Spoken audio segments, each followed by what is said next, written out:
Hello friends and welcome दोस्तों, विशेष ज्ञान के वीडियो सेशन में आपका स्वागत है। दोस्तों मैं आपके समक्ष फिर से उपस्थित हूँ एक नए वीडियो में, नए टॉपिक के साथ, नए कंसेप्ट के साथ दोस्तों, जिसका नाम है कि हम अपने साधन का सही इस्तेमाल कैसे करें। यानी कि जो ये टॉपिक है ये बहुत ही जनरल है, लेकिन बहुत इसका इंपॉर्टेंस है हमारे लाइफ में। कहने का मतलब ये है कि हमारे पास जो भी रिसोर्सेज है, हमारे जो भी टैलेंट है, टेक्निक्स है, मेथड्स का जो हम फॉलो करते हैं, जो हमारे पास जो भी एसेट है, उसका हम सही से इस्तेमाल कैसे करें, उसका मैक्सिमम एफिशिएंसी के साथ इस्तेमाल कैसे करें, कैसे यूज करें विदाउट डिस्टर्बेंस और किसी नुकसान के बिना हम उसका उपयोग 100% कैसे लाएं, यही टॉपिक है दोस्तों, जिसमें हम वीडियो को डिस्कस करेंगे और हम बताएंगे कि हमारा जो इफेक्टिवनेस है हमारे किसी चीज़ को यूज करने का, वो किस पे डिपेंड करता है, इसका क्या सिद्धांत है, क्या प्रिंसिपल है, जिसको हम अप्लाई करके इसका हम सही से तरीका से इसको यूज कर सकते हैं। तो आइए दोस्तों हम इस वीडियो को स्टार्ट करते हैं। पहले हम देखते हैं कि जो हमारा एसेट होता है, बेसिक हम एसेट को 3 भागों में डिवाइड करते हैं। पहला होता है physical asset, financial asset and human asset. तो जो फिजिकल एसेट का मतलब क्या होता है? फिजिकल एसेट का मतलब होता है जैसे हमारे पास जो है कार, कंप्यूटर, हाउस हो गया, हमारे सब क्या है, फिजिकल एसेट है। फाइनेंशियल एसेट हमारा हो गया, फाइनेंशियल एसेट क्या होगी कि हम किस, जैसे कि हमारा जो फाइनेंशियल एसेट है उसको हमको कैसे इंप्रूव करना है, हमारा वो क्या हो सकता है, हमारा टैलेंट हो सकता है, हमारा सोचने का तरीका हो सकता है, हमारा ज्ञान हो सकता है। और लास्ट होता है ह्यूमन, हमारा जो बॉडी है, हमारा शरीर है, क्या है कि वो भी एक एसेट है। तो ये हमारे 3 तरह के बेसिक एसेट हो गए। और इफेक्टिवनेस की हम बात करें कि अब इन तीनों एसेट्स से हमको कैसे मैक्सिमम इफेक्टिव तरीके से यूटिलाइज करना है, ऑप्टिमम यूटिलाइजेशन इसका कैसे करना है, मैक्सिमम फ़ायदा कैसे उठाना है, और इसके उठाने के लिए हमें क्या करना चाहिए और किन बातों को ध्यान देना चाहिए, उसका प्रिंसिपल क्या है। तो अगर हम इफेक्टिवनेस को डिफाइन करें तो इफेक्टिवनेस का मतलब क्या होता है? Bring the maximum long term beneficial result possible. आपका कोई भी सामान है, चाहे कोई भी एसेट है, उसको काफ़ी लंबे समय तक भी आपको यूज करना है और उसको मैक्सिमम उससे फ़ायदा भी उठाना है। यानी कि 2 इसका प्रिंसिपल है, कितना लंबा समय तक और अच्छे से किसी चीज़ का इफेक्टिव तरीके से इस्तेमाल कर रहे हैं, उसी को क्या बोलते हैं? इफेक्टिवनेस बोलते हैं। और इसका पीछे एक लॉज है, जो एक नियम है, एक सिद्धांत है, जिसको आप लागू करेंगे तभी आप इफेक्टिवनेस को प्राप्त कर सकते हैं, मैक्सिमम अचीवमेंट को प्राप्त कर सकते हैं, मैक्सिमम फायदा उठा सकते हैं। तो क्या है नेचुरल लॉ ऑफ इफेक्टिवनेस?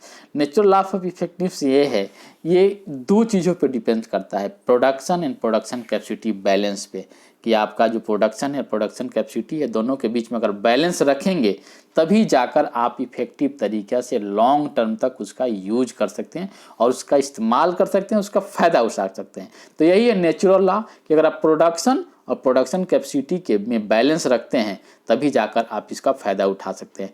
दोस्तों इसको समझाने के लिए मैं आपके समक्ष एक स्टोरी प्रस्तुत कर रहा हूँ, जो आपने सुना भी होगा। वो स्टोरी क्या है? वो है एक poor farmer goose and golden egg की स्टोरी है।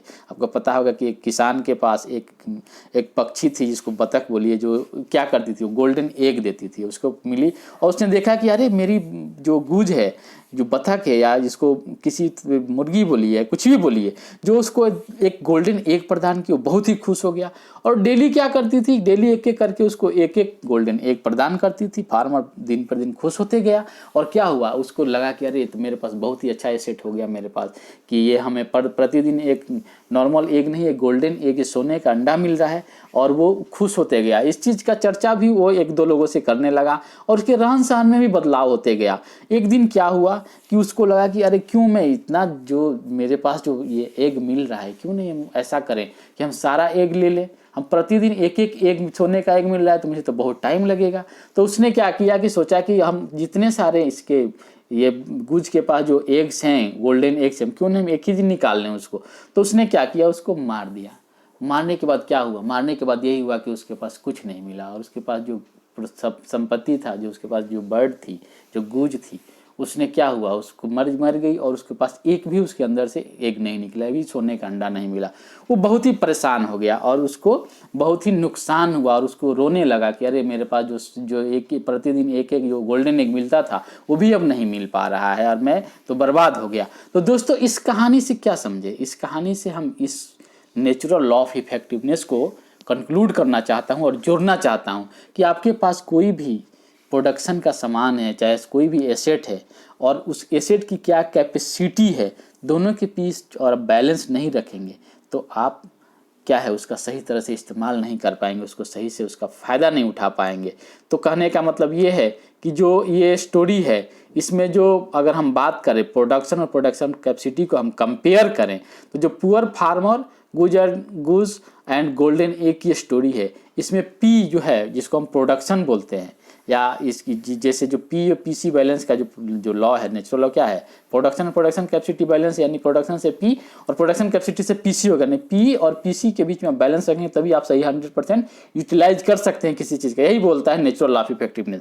तो इस कहानी में क्या है, पी क्या था, गोल्डन एग, जो उसका प्रोडक्शन था, जिसका आउटपुट था वो क्या था, गोल्डन एग था। और पीसी क्या था, गूज था, यानी कि उसकी जो बत्तख थी, जो चिड़िया थी, वो क्या थी, उसकी प्रोडक्शन कैपेसिटी थी। तो दोनों को उनको ख्याल रखना था। अगर उसको अच्छा से उसका इस्तेमाल करता, अच्छा से फ़ायदा उठाता तो क्या करता, गुज को संभाल कर रखता, उसके हेल्थ के केयर करता, ताकि वो प्रतिदिन एक एक गोल्डन एग दे और वो अपने लाइफ में ग्रो करे, अपने लाइफ में वो रिच होते जाए। लेकिन उन्हें उस बैलेंस को रखा नहीं। उसने दोनों के बीच में प्रोडक्शन कैपेसिटी यानी गुज के लाइफ को और जो गोल्डन एग है दोनों के बीच में उसने समन्वय नहीं रखा, बैलेंस नहीं रखा। उसने मार दिया, चाहा कि मैं एक ही दिन में धनिक बन जाऊं, रिच बन जाऊं, तो ये हुआ नहीं। तो यही होता है कि अगर आप किसी चीज़ को सही तरह से यूज करना चाहते हैं तो आपको उन दोनों के प्रोडक्शन और प्रोडक्शन कैपेसिटी के बीच में बैलेंस रखना है, तभी आप उसका ऑप्टिमम मैक्सिमम तरीके से उसका यूज कर सकते हैं। उसका इफेक्टिवनेस को आप इम्प्रूव भी कर सकते हैं और दिन पर दिन उसका ज़्यादा से ज़्यादा फ़ायदा उठा सकते हैं।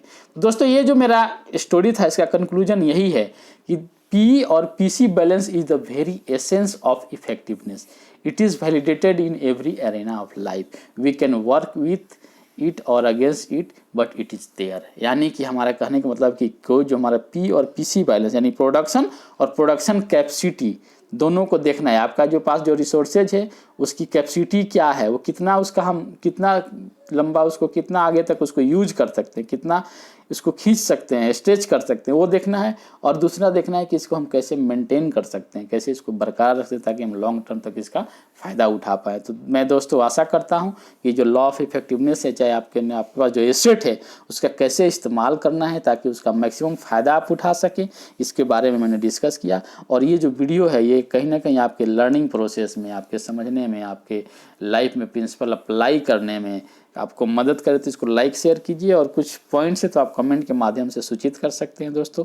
और मैं आशा करता हूं कि आप अपने खुश रहिए, मुस्कुराते रहिए और अपने गोल के प्रति अग्रसर होकर एक फुल एनर्जी के साथ, सही डिवोशन के साथ, डिसिप्लिन में रहते हुए काम कीजिए ताकि आप अपने लाइफ के हर मोमेंट में ग्रो हों और अपने सक्सेसफुल लाइफ को एंजॉय कर पाएँ। थैंक यू दोस्तों, हम मिलते हैं फिर नए वीडियो में नए कंसेप्ट के साथ। तब तक खुश रहिए, मुस्कुराते रहिए और अपने लाइफ को एंजॉय कीजिए।